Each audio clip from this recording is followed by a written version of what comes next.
পদত্যাগ করেছেন উপদেষ্টা আসিফ মাহমুদ ও মাহফুজ আলম।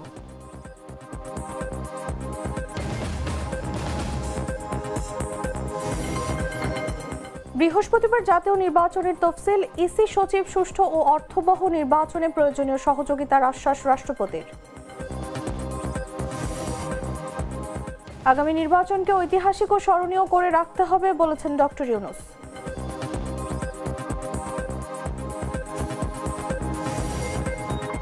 নির্বাচন সামনে রেখে প্রথম ধাপে ১২৫ আসনে প্রার্থী তালিকা ঘোষণা এনসিপির। ঢাকা ১১ আসন থেকে লড়বেন নাহিদ ইসলাম। এবং থাইল্যান্ড কম্বোডিয়া সংঘাতে ঘরছাড়া ৫ লাখেরও বেশি মানুষ।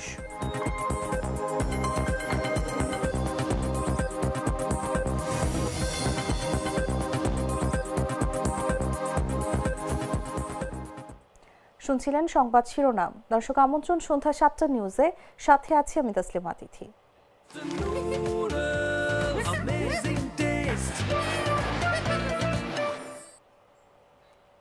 চলে যাচ্ছি পুরো খবরে। অন্তর্বর্তী সরকারের উপদেষ্টা পরিষদের 2 সদস্য আসিফ মাহমুদ সজীব ভুঁইয়া ও মাহফুজ আলম পদত্যাগ করেছেন। বুধবার সন্ধ্যায় তারা পদত্যাগপত্র জমা দেন বলে প্রধান উপদেষ্টার কার্যালয় সূত্র জানিয়েছে। জুলাই গণ অভ্যুত্থানে নেতৃত্ব দেওয়া ছাত্র প্রতিনিধিদের দুজনই গুরুত্বপূর্ণ মন্ত্রণালয়ের উপদেষ্টার দায়িত্বে ছিলেন। বিস্তারিত তুষার ইসলামের রিপোর্টে।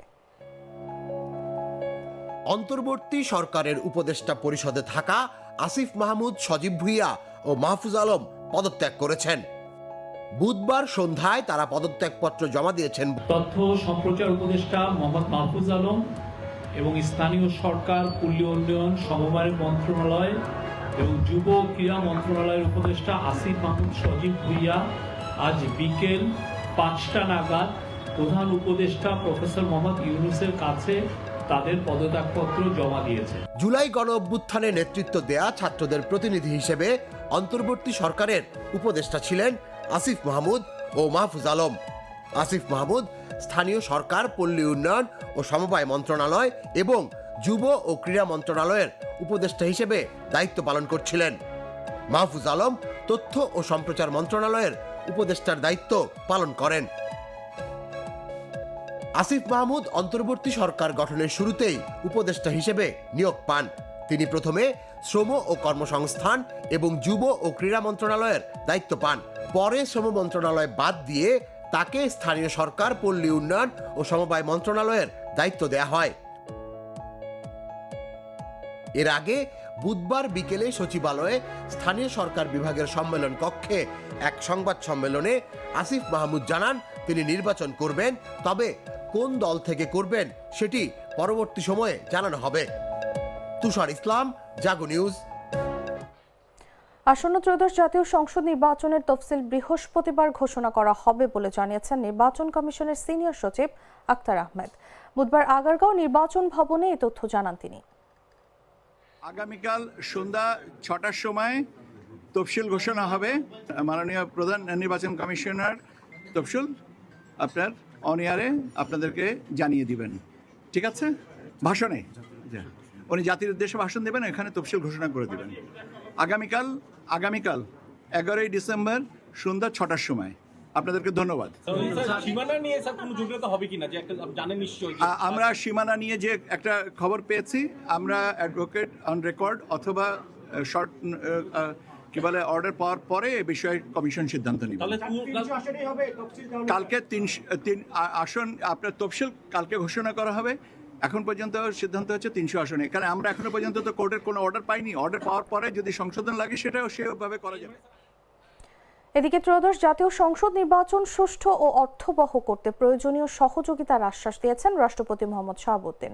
প্রধান নির্বাচন কমিশনার এম নাসির উদ্দিনের নেতৃত্বাধীন 5 সদস্যের প্রতিনিধি দল রোববার দুপুরে রাষ্ট্রপতির সঙ্গে সাক্ষাতের পর নির্বাচন ভবনে নির্বাচন কমিশন সচিব আক্তার আহমেদ সাংবাদিকদের কথা জানান। এর আগে নির্বাচন কমিশন রাষ্ট্রপতির সঙ্গে সাক্ষাৎ করে ভোটের অগ্রগতি তুলে ধরেন। নির্বাচন কমিশন এগিয়ে যাচ্ছে এবং একটা ভালো, সুষ্ঠু এবং অর্থবহ নির্বাচনের জন্য যতটুকু সাহায্য, সহযোগিতা এবং সহানুভূতি ওনার দিক থেকে প্রয়োজন দেওয়ার সুযোগ আছে। উনি তার থেকে বেশি ছাড়া কম দিবেন না। এটাই মূলত ছিল আজকের আলোচ্য বিষয় এবং এই বিষয়গুলোকে নিয়েই বিস্তারিত আলোচনা ছোট ছোট প্রশ্ন, ছোট ছোট কৌতূহল, ছোট ছোট উত্তর, এই সমস্তগুলো নিয়ে আমরা ওনার সাথে অত্যন্ত আন্তরিক পরিবেশে আমরা সবাই আলোচনাটা করেছি। আমি আপনাদেরকে এইটাই আর কি জানানো এই মুহূর্তে। আজকে বিকাল 4টার সময় স্যারের ভাষণ, মাননীয় প্রধান নির্বাচন কমিশনার স্যারের ভাষণ রেকর্ড করা হবে।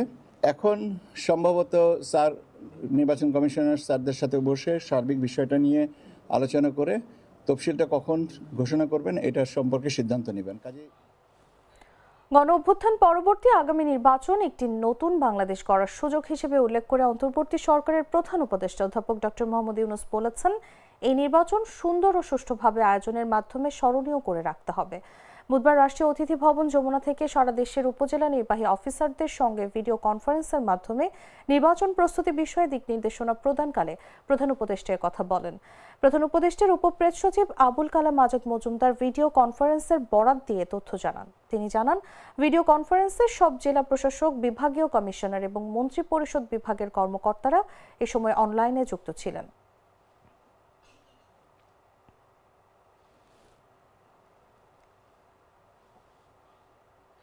জাতীয় নাগরিক পার্টি এনসিপি ত্রয়োদশ জাতীয় সংসদ নির্বাচনকে সামনে রেখে 125 আসনে প্রাথমিক প্রার্থী ঘোষণা করেছে। বুধবার বাংলা মোটরে আয়োজিত সংবাদ সম্মেলনে সদস্য সচিব আখতার হোসেন এসব নাম প্রকাশ করেন। যোগ্যতা ও গ্রহণযোগ্যতার ভিত্তিতেই তালিকা চূড়ান্ত করা হয়েছে বলে জানান তিনি। বিস্তারিত তুষার ইসলামের রিপোর্টে। ত্রয়োদশ জাতীয় সংসদ নির্বাচনকে সামনে রেখে 125 আসনে প্রাথমিক মনোনয়ন ঘোষণা করেছে জাতীয় নাগরিক পার্টি এনসিপি। বুধবার বেলা 11টায় রাজধানীর বাংলা মোটরে দলটির অস্থায়ী কার্যালয়ে আয়োজিত সংবাদ সম্মেলনে সদস্য সচিব আখতার হোসেন এ তালিকা প্রকাশ করেন। আখতার হোসেন এ সময় জানান, মনোনয়নপত্র যাচাই বাছাইয়ের পর প্রাথমিক তালিকা দেয়া হয়েছে। কোনো প্রার্থীর বিরুদ্ধে সুনির্দিষ্ট অভিযোগ পাওয়া গেলে তদন্ত সাপেক্ষে তার মনোনয়ন বাতিল করা হবে। তার বিরুদ্ধে যদি ঋণখেলাপির অভিযোগ আসে, দুর্নীতির অভিযোগ আসে, কোন ধরনের রাষ্ট্রবিরোধী, সংস্কার বিরোধী কার্যক্রমে যুক্ত থাকার অভিযোগ আসে, জাতীয় নাগরিক পার্টি এনসিপি যাচাই বাছাই করে তাদের সেই প্রাথমিক মনোনয়ন বাতিল করার সিদ্ধান্ত গ্রহণ করবে। ঘোষিত তালিকায় দেশের উত্তরাঞ্চল থেকে দক্ষিণাঞ্চল পর্যন্ত সব বিভাগের প্রতিনিধির নাম রয়েছে। পঞ্চগড় 1 থেকে রংপুর 4, কুড়িগ্রাম 1 থেকে জয়পুরহাট 2 এবং বগুড়া, চাঁপাইনবাবগঞ্জ, নওগাঁ, নাটোর, সিরাজগঞ্জ ও পাবনার বিভিন্ন আসনে তরুণ পেশাজীবী চিকিৎসক ও শিক্ষক সহ নানা পেশার ব্যক্তিদের মনোনয়ন দিয়েছে এনসিপি। পঞ্চগড় 1 মোহাম্মদ সানজিস আলম, ঠাকুরগাঁও 2 মোহাম্মদ রবিউল ইসলাম, দিনাজপুর 5 ডাক্তার মোহাম্মদ আব্দুল আহাদ। পাশাপাশি খুলনা, বাগেরহাট, যশোর, পটুয়াখালী, মেহেরপুর, চুয়াডাঙ্গা ও ঝিনাইদহে নতুন মুখের প্রতি আস্থা রেখেছে দলটি। বরিশাল, ভোলা, ঝালকাঠি, পিরোজপুর ও টাঙ্গাইল অঞ্চলেও বৈচিত্র্য দেখা গেছে এনসিপির মনোনয়ন তালিকায়। ঢাকা বিভাগে বিশেষভাবে নজর কাড়ে কয়েকজন তরুণ ও নারী নেতার প্রার্থী হওয়া। ঢাকা 1, ঢাকা 9, ঢাকা 12, ঢাকা 15, ঢাকা 17 সহ একাধিক আসনে নতুন নেতৃত্বকে সামনে এনেছে দলটি। গাজীপুর, নারায়ণগঞ্জ, নরসিংদী ও ফরিদপুর অঞ্চলেও বেশ কয়েকজন নতুন প্রার্থীকে সুযোগ দেওয়া হয়েছে। ঢাকা 1 মোহাম্মদ রাসেল আহমেদ, ঢাকা 4 ডাক্তার জাহিদুল ইসলাম, ঢাকা 9 ডাক্তার তাসনিম জারা, ঢাকা 12 নাহিদা সরওয়ার নিভা। সংবাদ সম্মেলনে আরো জানানো হয়, এনসিপি কয়েকদিনের মধ্যেই দ্বিতীয় দফার প্রার্থী তালিকা প্রকাশ করবে। নির্বাচনমুখী রাজনৈতিক পরিস্থিতিতে নিজেদের উদীয়মান বিকল্প শক্তি হিসেবে প্রতিষ্ঠা করতেই দলটি এবার বড় পরিসরে অংশ নিচ্ছে বলে মন্তব্য করেন আখতার হোসেন। তুষার ইসলাম, জাগো নিউজ, ঢাকা। রোজকার সাধারণ খাবার এখন হবে অসাধারণ। প্রাণ স্বাদের মশলা, স্বাদ বাড়ায়, ঘ্রাণ ছড়ায়। বাগেরহাটের 4টি আসন থেকে একটি কমিয়ে 3টি আসন করে নির্বাচন কমিশনের গেজেট অবৈধ ঘোষণা করা হাইকোর্টের রায় বহাল রেখেছেন আপিল বিভাগ। বুধবার আপিল বিভাগ সর্বসম্মতিক্রমে এই আদেশ দেন। এর আগে বাগেরহাটের 4টি সংসদীয় আসন থেকে একটি কমিয়ে 3টি আসন করে গেজেট প্রকাশ করেছিল নির্বাচন কমিশন। ওই গেজেট অবৈধ ঘোষণা করে হাইকোর্টের রায় বহাল রেখেছেন সুপ্রিম কোর্টের আপিল বিভাগ। বাগেরহাট জেলায় 4টি আসন বহাল থাকায় আদালতের বারান্দায় বাঁধভাঙা উল্লাসে মেতে ওঠেন তারা। এদিন প্রধান বিচারপতির নেতৃত্বাধীন বেঞ্চ সর্বসম্মতিক্রমে এই জেলার 4টি সংসদীয় আসন বহালের পক্ষে মত দেন। এর ফলে গাজীপুরের আসন সংখ্যা হবে 5টি। বাগেরহাটের সংসদীয় আসন পুনর্বহালের পক্ষে রিটকারীর আইনজীবী ব্যারিস্টার জাকির হোসেন বলেন, সর্বোচ্চ আদালতের রায়ের আলোকে 24 ঘন্টার মধ্যে গেজেট প্রকাশ করতে হবে নির্বাচন কমিশনকে।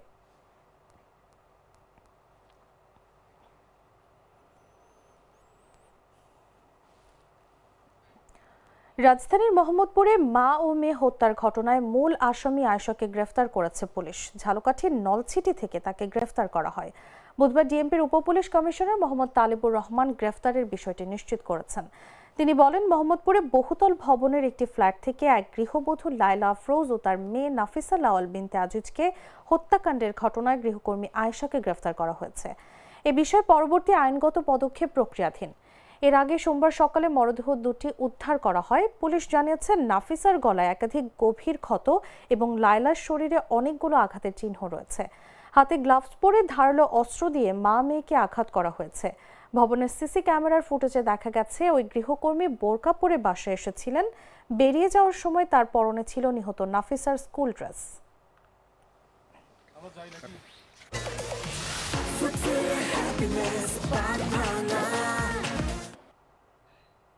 জানাবো আন্তর্জাতিক সংবাদ।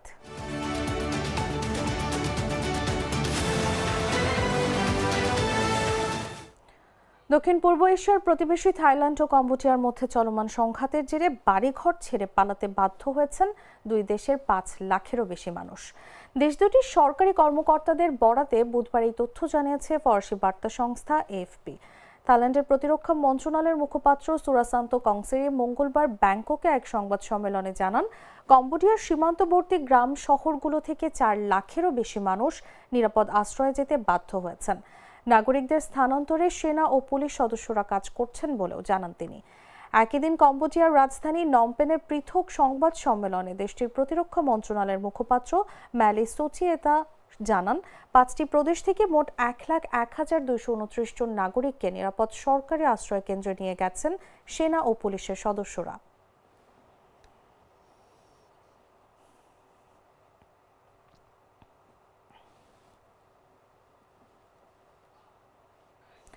হামাস বলছে যে ইসরায়েল যদি চুক্তি লঙ্ঘন অব্যাহত রাখে তবে যুদ্ধবিরতি এগিয়ে নেওয়া সম্ভব হবে না। গাজা কর্তৃপক্ষ জানিয়েছে, গেল অক্টোবরে কার্যকর হওয়ার পর থেকে কমপক্ষে 738 বার যুদ্ধবিরতি লঙ্ঘন করা হয়েছে।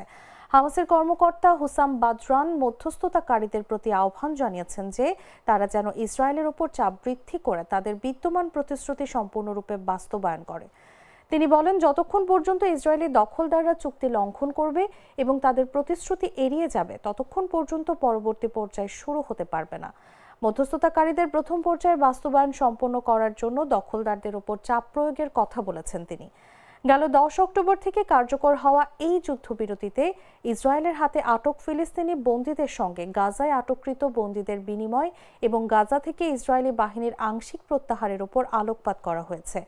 কিন্তু পরবর্তী পর্যায়ের মধ্যে গাজার ভবিষ্যৎ শাসন ব্যবস্থা, আন্তর্জাতিক স্থিতিশীলতায় সম্ভাব্য বিশেষ বাহিনীর মোতায়েন এবং শান্তি প্রতিষ্ঠার বিষয়গুলো অমীমাংসিত রয়ে গেছে।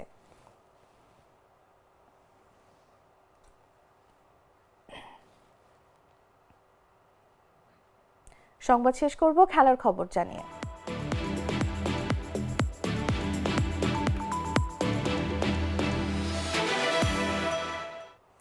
চ্যাম্পিয়ন্স লিগে আজ রাতে হাই ভোল্টেজ ম্যাচে ম্যানচেস্টার সিটির মুখোমুখি হবে রিয়াল মাদ্রিদ। বুধবার বার্নাব্যুতে ম্যাচ শুরু হবে রাত 2টায়। এদিকে মাঠে নামার আগে রিয়ালের কপালে চিন্তার ভাঁজ কিলিয়ান এমবাপ্পেকে নিয়ে। চোটের কারণে অনুশীলনে ছিলেন না এই ফরাসি তারকা। বিপরীতে ইনজুরিতে থাকা রদ্রি, কোভাচিচদের ছাড়াই মাঠে নামবে সিটিজেনরা। শঙ্কা আছে ডিফেন্ডার জন স্টোনসকে নিয়েও। অপরদিকে ব্রুগার মাঠে লড়বে পয়েন্টস টেবিলের শীর্ষে থাকা আর্সেনাল। এই ম্যাচে জয় পেলে শীর্ষস্থান আরও শক্ত করবে গানাররা। এখন পর্যন্ত 5 ম্যাচের সবকটিতে জয় নিয়ে দারুণ ছন্দে আছে মিকেল আর্তেতার দল। ঠিক একই সময়ে অ্যাথলেটিকো বিলবাওর বিপক্ষে মাঠে নামবে পিএসজি। এই ম্যাচে জয় পেলে 2-এ যাওয়ার সুযোগ থাকবে ফরাসি জায়ান্টদের সামনে।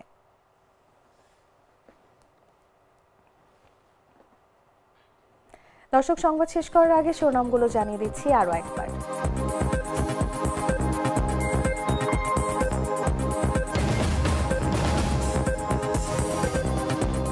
পদত্যাগ করেছেন উপদেষ্টা আসিফ মাহমুদ ও মাহফুজ আলম।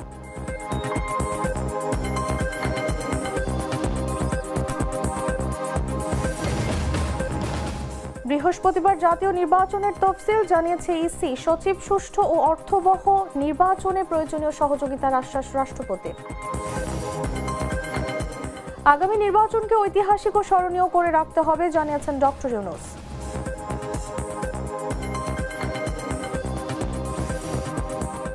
নির্বাচন সামনে রেখে প্রথম ধাপে 125 আসনের প্রার্থী তালিকা ঘোষণা এনসিপি। ঢাকা 11 আসন থেকে লড়বেন নাহিদ ইসলাম। এবং থাইল্যান্ড কম্বোডিয়া সংঘাতে ঘরছাড়া 5 লাখেরও বেশি মানুষ।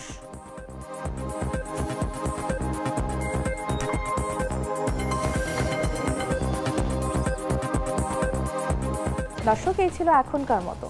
প্রতি মুহূর্তের সর্বশেষ খবর জানতে ভিজিট করুন jagonews24.com। ফলো করুন আমাদের ভেরিফাইড ফেসবুক পেজ এবং সাবস্ক্রাইব করুন জাগো নিউজের ইউটিউব চ্যানেল। ধন্যবাদ সবাইকে।